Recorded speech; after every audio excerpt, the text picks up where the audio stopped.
बेगूसराय की बेटी को नेशनल डिफेंस एकेडमी भेजना है, ये मैंने तय किया हुआ है। इंग्लिश स्पीकिंग और पर्सनैलिटी डेवलपमेंट के लिए उन्हें साल में 38 क्लासेस करा करके उनको प्रिपेयर करूंगा कि जिस दिन वो रिटर्न टेस्ट पास करें, एसएसबी पास करने में उन्हें कठिनाई ना हो। क्योंकि मुझे यहाँ से 5 साल में कम से कम 25 बच्चे को डिफेंस में ऑफिसर बनाना है। मिट्टी पर पैतृक जगह पे जाके यहाँ के बच्चों के लिए कुछ ऐसा करना है ताकि यहाँ से बच्चे अवेयर हो सके और अगर प्रतिभाशाली हैं तो ऑफिसर बन सके। मेरी इस 30 साल की नौकरी में एक भी बच्ची ऑफिसर नहीं बनी।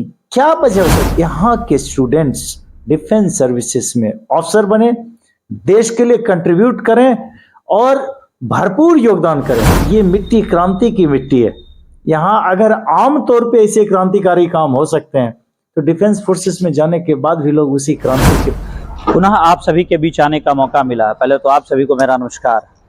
बेगूसराय समाचार की तरफ से मैं कुणाल भारद्वाज इस बार एक ऐसे कॉन्सेप्ट को शेयर करने जा रहा हूं आपके साथ जो मतलब इस तरह का कॉन्सेप्ट तो मैं सीधा कहना चाहूँगा कि किसी ने शेयर नहीं किया।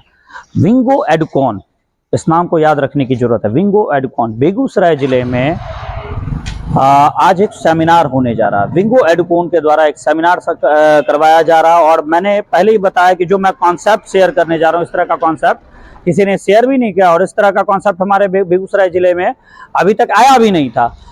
विंगो एडुकॉन एक ऐसी संस्था है जो retired wing commander mister Ranjit Singh के द्वारा ऑपरेट की जा रही है। अभी कुछ ही समय पहले हमारे बीच आई है और विंगो एडुकॉन की खासियत यह है कि ये पूरी तरह से डिफेंस बेस्ड है। कैसे, वो मैं समझा दूं। आज एक सेमिनार है सैप्स के अंतर्गत, आप देख सकते हैं, ऑर्गेनाइज्ड बाय सैप्स बेगूसराय अंडर विंगो एडुकॉन। एक ऐसा charitable trust Wingo Educon, charitable trust नहीं, I am really sorry to say charitable trust. Wingo Educon एक ऐसा ट्रस्ट है जिसके अंतर्गत 2 ऑर्गेनाइजेशन आते हैं, ओटीएस डिफेंस एकेडमी और सैप्स।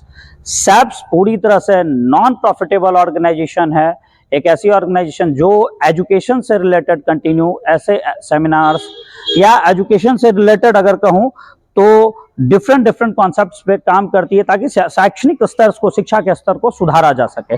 और ओटीएस डिफेंस एकेडमी को मैं आपसे बता दूं, ओटीएस डिफेंस एकेडमी एक ऐसी संस्था विंगो एडुकॉन के अंतर्गत हमारे बेगूसराय जिले में आई है।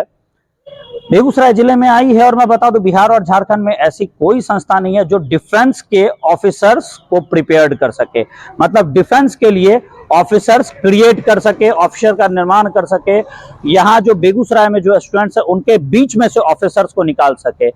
ये काम करने के लिए हमारे बीच आया है ओटीएस डिफेंस एकेडमी, जो प्रॉपर वे में national defence academy, Naval defence academy या सीएफपीएफ, कैफ या एनडीए के थ्रू सीडीएस, एफकैट, इन सब चीजों का प्रिपरेशन कराता है और वो भी जेन्युइन वे में। ऐसी डिफेंस एकेडमी बिहार में पहली ओटीएस डिफेंस एकेडमी आई है हमारे बीच retired wing commander mister Ranjit Singh के द्वारा। तो आइए अंदर चलते हैं और इसकी विस्तार पूर्वक जानकारी आपके साथ साझा करते हैं। सो गाइस, इस मौके पे हमारे साथ जुड़ चुके हैं retired wing commander Ranjit sir.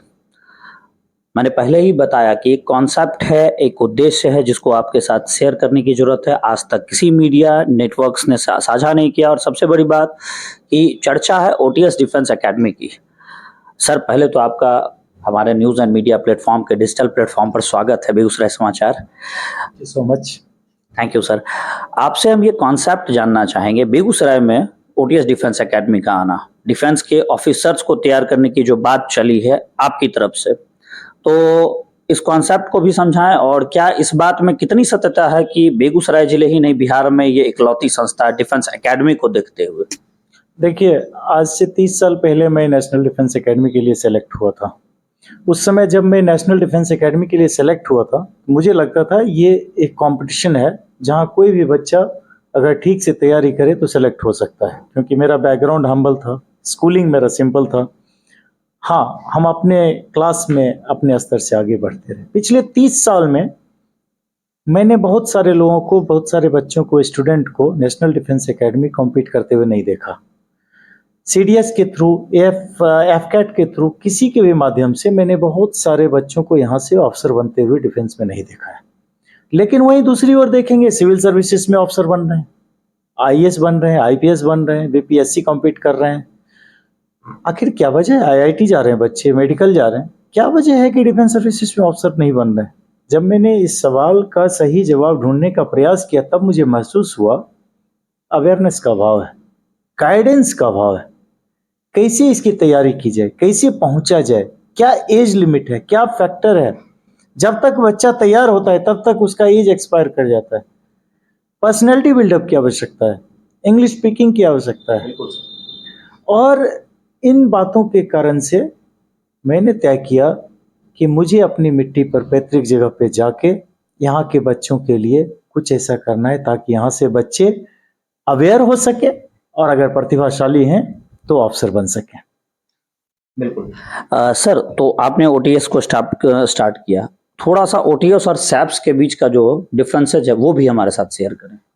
जी, ओटीएस एक एकेडमी है जहाँ स्टूडेंट्स आएंगे, पढ़ेंगे, सफल होंगे, चले जाएंगे। सैप्स वो सोसाइटी के लिए, वो स्टूडेंट के लिए नहीं है। उसका सैप्स का फुल फॉर्म है study and analysis for political security. ये एक सामाजिक शैक्षणिक फोरम है, मंच है। होता क्या है, ओटीएस में जो बच्चे आते हैं उनसे ट्यूशन फी लिया जाता है। जो बच्चे पॉवर्टी लाइन से बिलो होते हैं और जो नीडी होते हैं और प्रतिभाशाली होते हैं उनको सब्सिडी, स्कॉलरशिप ये सब दिया जाता है। ये सब हर जगह होता है। लेकिन सैप्स के अंतर्गत जो थोड़े बहुत ओटीएस में प्रॉफिट होते हैं उस प्रॉफिट से हम सामाजिक कामों में खर्च करने के लिए सैप्स के मंच का इस्तेमाल करते हैं। सर, यहाँ एक क्वेश्चन और निकल गया था। अगर आप ऐसी बात करते हो तो जहां तक हम लोग जान रहे हैं कि ओटीएस में तो अभी तो कोई एडमिशन नहीं हुआ, लेकिन आपने तीसरा एजुकेशन से रिलेटेड तीसरा सेमिनार आपने हमारे बीच किया। सही बात है, ये मेरा जज्बा है। मैंने बताया ना आपको कि ओटीएस भी मेरा जज्बा है, सैप्स भी मेरा जज्बा है। दोनों विंको एडुकॉन ट्रस्ट के अंतर्गत हैं जो मेरी वाइफ ने बनाया है और इस सपने को मैं जीना चाहता हूं। और इसी सपने को जीने के लिए अभी जो मेरा कॉन्फ्रेंसेस है, ये कॉन्फ्रेंसेस बिना उस प्रॉफिट के है जो ओटीएस से जनरेट होगा। लेकिन मेरी जो अपनी जितनी पहुंच है, मेरी जो अपनी जमा पूंजी रही जीवन भर की, मैं उसमें से समाज सेवा के लिए अभी खर्च कर रहा हूं। परंतु एक बार खर्च कर सकता हूं, 2 बार कर सकता हूं, 4 बार कर सकता हूं। अगर ओटीएस, मैं इसलिए बोल रहा हूं कि ओटीएस से अगर प्रॉफिट जनरेट नहीं होगा तो मैं समाज सेवा लंबे अरसे तक नहीं कर पाऊंगा। लेकिन अगर ओटीएस प्रॉफिट जनरेट करने का एक मैकेनिज्म बनता है तो मैं लंबे अरसे तक समाज सेवा भी कर पाऊंगा, ये बताने का प्रयास कर रहा हूं। चलिए, धन्यवाद सर। और हाँ, एक बात गाइज मैं आपको पहले ही शेयर कर दूं कि सर की एक विशेषता सर तो खुद नहीं बताएंगे, हमें बताना जरूरी है ताकि ये इन्फॉर्मेशन भी पास हो। इनकी 12 to 13 ईयर्स अभी जॉब बची हुई थी। सर वीआरएस लेके हमारे बीच आए हैं। 12 से 13 साल अगर किन्हीं की जॉब बची हुई है तो पहले वो अपने जॉब का कंप्लीट करना उचित समझेंगे। और दूसरी बात, सर माफ़ी चाहूँगा, इस बात को मुझे रखना लगता है कि ये ज़रूरी है कि जॉब ड्रॉप करने के बाद भी, मतलब वीआरएस लेने के बाद भी सर चाहते तो एक अच्छी लाइफस्टाइल, जो एक्सपीरियंसेस हैं इनके या जो इन्होंने जो स्किल्स है उसके स्किल्स के आधार पर कहूँ को 10 लाख का 10 लाख तो कहीं भी ये आराम से इजीली ले सकते थे। लेकिन फिर भी हमारे बेगूसराय जिले में सर आए क्योंकि, और ओटीएस डिफेंस एकेडमी हमारे बीच लेकर आए, तो कहीं ना कहीं ये समझ में आता है कि सामने वाले में वो जज्बा है कि मैं अपने मिट्टी के लिए अब काम करूं। वही कॉन्सेप्ट यहाँ पे लेके आया सर। तो अब फाइनली ओटीएस डिफेंस एकेडमी को हम डिस्क्राइब करना चाहेंगे। आपने सही बोला कि हाँ, मेरी सर्विस बची हुई थी, मैंने वीआरएस लिया जिसको फौज में पीएसएस बोलते हैं। लेकिन यहाँ पर यह है कि जज्बा तो है ही, तभी मैं बेगूसराय बसने आया हूँ। वरना बेगूसराय ना भी ये करता, सिर्फ आके यहाँ सेटल डाउन होना, ये आपको कम ही लोग मिलेंगे जो क्लास 1 क्या क्लास 2 जॉब के बाद भी कहीं बाहर पूरी दुनिया में नौकरी करने के बाद बेगूसराय आके सेटल हों। क्योंकि यहाँ एक कुछ उन जिसको आप बोलेंगे लग्जरीज का अभाव है यहाँ। बट मुझे मेरी फैमिली ने सपोर्ट किया है और मैंने फैमिली को समझा करके बेगूसराय आने का फैसला किया, क्योंकि मुझे यहाँ से 5 साल में कम से कम 25 बच्चे को डिफेंस में ऑफिसर बनाना है। ये मैंने तय किया हुआ है। मुझे बेगूसराय की बेटी को नेशनल डिफेंस एकेडमी भेजना है, ये मैंने तय किया हुआ है। ऐसी क्या वजह हो सकती है?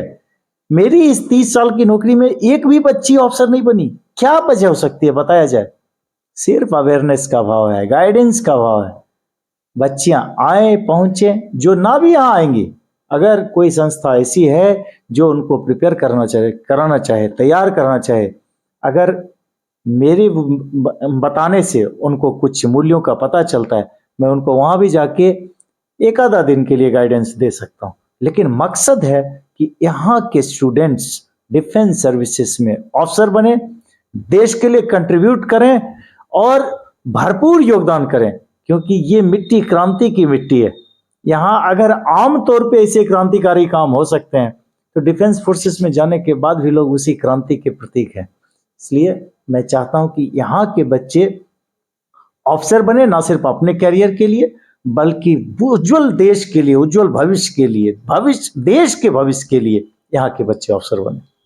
सर मेरा एक सवाल अभी तक ऐसे ही एक सवाल अभी तक वहीं कायम है कि क्या ये सत्य बात है, ये सही बात है कि यहाँ पे हमारे बेगूसराय जिले ही नहीं, बिहार की इकलौती ऐसी संस्था है जो डिफेंस को लेकर काम करे? मतलब डिफेंस एकेडमी की तो और भी संस्थाएं, ऑर्गेनाइजेशंस हैं, लेकिन ऑफिसर्स को प्रिपेयर करने के लिए ये पहली संस्था। ये बिल्कुल सत्य है।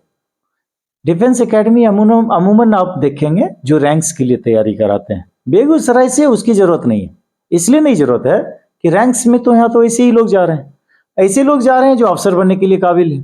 मैं यही बात बता रहा हूँ कि जो लोग अफसर बनने की प्रतिभा रखते हैं और वो रैंक्स में चले जा रहे हैं, मैं उन बच्चों को गाइड करके चाहता हूँ कि शुरुआत में ही उन्हें मौका मिले कि वो अफसर बन सके। तो मुझे रैंक्स के लिए तैयार कराने की जरूरत नहीं है। रही बात बिहार की, बिहार क्या झारखंड में भी, बिहार और झारखंड दोनों की बात मैं बता रहा हूँ, एक भी ऐसी एकेडमी नहीं है जो कि एनडीए की रिटर्न और एसएसबी दोनों की तैयारी कराती है। और लॉन्ग टर्म के लिए सिर्फ एसएसबी की तैयारी कराना 15 दिन की तैयारी नहीं होती, और वो भी रांची या पटना में नहीं है, वो भी दिल्ली या देहरादून वगैरह में।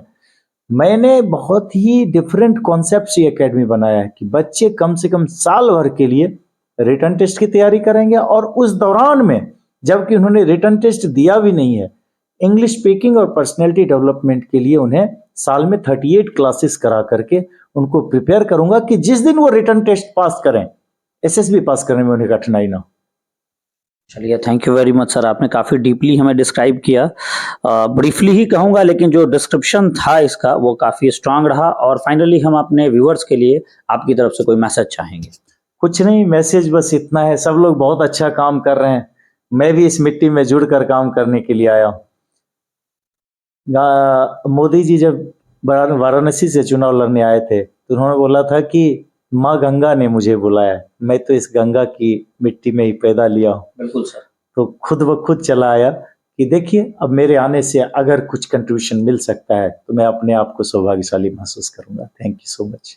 चलिए, thank you sir, thank you very much.